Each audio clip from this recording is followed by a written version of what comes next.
नमस्कार. तुमचे सर्वांचे माझ्या यूट्यूब चॅनलमध्ये मनापासून स्वागत आहे. गणेशोत्सव म्हटलं तर सर्वांचाच खूप आवडीचा सण आहे. त्यातल्या त्यात लहान मुलांचा तर खूपच आवडीचा सण आहे. पण त्यात आपण जर त्यांचे फेवरेट चॉकलेटचे मोदक बनवले तर ते आणखीन खुश होतील. आणि गणपती बाप्पाला तर मोदक आवडतातच. त्याच्यामुळे आपण आज या व्हिडिओमध्ये अगदी 2 फ्लेवरमध्ये सोप्या पद्धतीने आणि झटपट होणारे असे चॉकलेटचे 2 फ्लेवरचे मोदक पाहणार आहोत. चला तर आपण वेळ न घालवता रेसिपीला सुरुवात करूयात.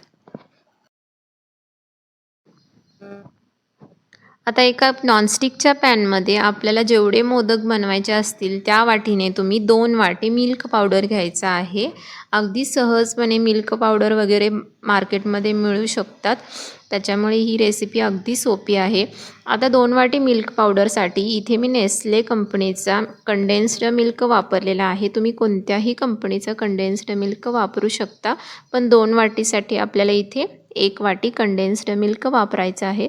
आता त्याच्यामध्ये अगदी अर्धा चमचा पोहेच्या चमच्याने अर्धा चमचा आपल्याला वेलची पावडर आणि 1.5 चमचा आपल्याला इथे तूप घालायचं आहे.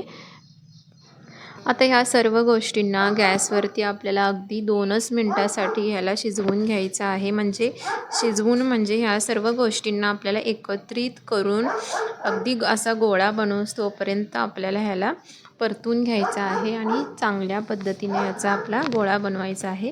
तुम्ही बघू शकता किती छान पद्धतीने अगदी झटपट 1 ते 2 मिनटातच आपला गोळा बनवून जाईल.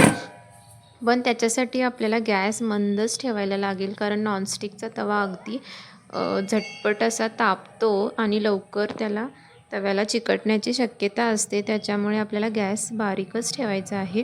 आता त्याच्यामध्ये आपल्याला स्टफिंग करण्यासाठी कोणत्याही प्रकारचे तुम्ही ड्रायफ्रूट्स अशा पद्धतीने कट करून घ्यायचं आहे. तुम्ही कोणतेही ड्रायफ्रूट्स याच्यामध्ये घेऊ शकता. आता आपलं हे बॅटर थंडसुद्धा झालेला आहे. आता याला आपल्याला 2 भागांच्यामध्ये डिवाईड करायचं आहे, कारण आपण 2 फ्लेवरचे मोदक बनवणार आहोत. एक आपल्याला व्हाईट चॉकलेट फ्लेवर बनवायचा आहे आणि आपल्याला एक डार्क चॉकलेट फ्लेवर बनवायचा आहे. त्याच्यामुळे आपल्याला 2 भागांच्यामध्ये याला डिवाईड करून घ्यायचं आहे. आता एका भागामध्ये आपल्याला याच्यामध्ये साधारण एक 3 चमचा तरी आपल्याला याच्यामध्ये कोको पावडर घालायचा आहे. कोको पावडर घातल्यामुळे हा आपला एक मोदक चॉकलेट फ्लेवरचा बनेल आणि एक आपला व्हाईट असाच ठेवायचा आहे, तो आपला व्हाईट चॉकलेट फ्लेवरचा बनेल. आता हे सर्व आपल्याला व्यवस्थित असं कणिक त्याच्यामध्ये मळून घ्यायचं आहे कोको पावडर आणि हे आता तुम्ही बघू शकता अशा पद्धतीने आपलं हे कणिक मळून झालेलं आहे, म्हणजे चॉकलेट फ्लेवरचा. आता असा साचा आपल्याला सहजपणे मार्केटमध्ये कुठेही मिळू शकतो आणि मी डिस्क्रिप्शनमध्ये सुद्धा याची लिंक दिलेली आहे, तुम्हाला ऑनलाईनसुद्धा हे मिळून जाईल.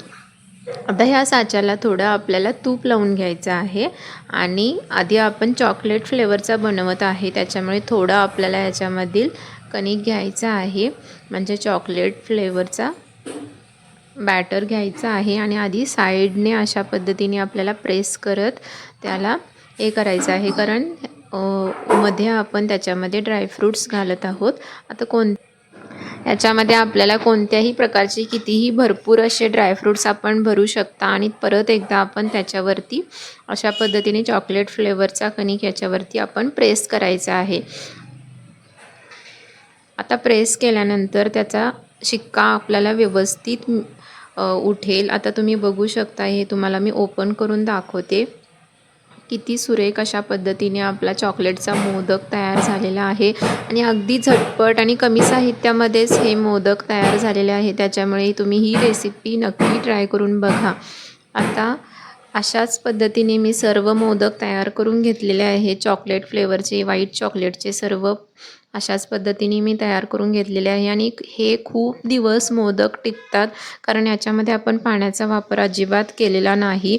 त्याच्यामुळे हे मोदक अगदी व्यवस्थित साधारण एक 7-8 दिवस त्याच्यापेक्षा सुद्धा जास्त टिकतील आणि अशा पद्धतीने ह्या गणपतीला तुम्ही मोदक नक्की ट्राय करून बघा. तुमच्या लहान मुलांना तर खूपच आवडतील.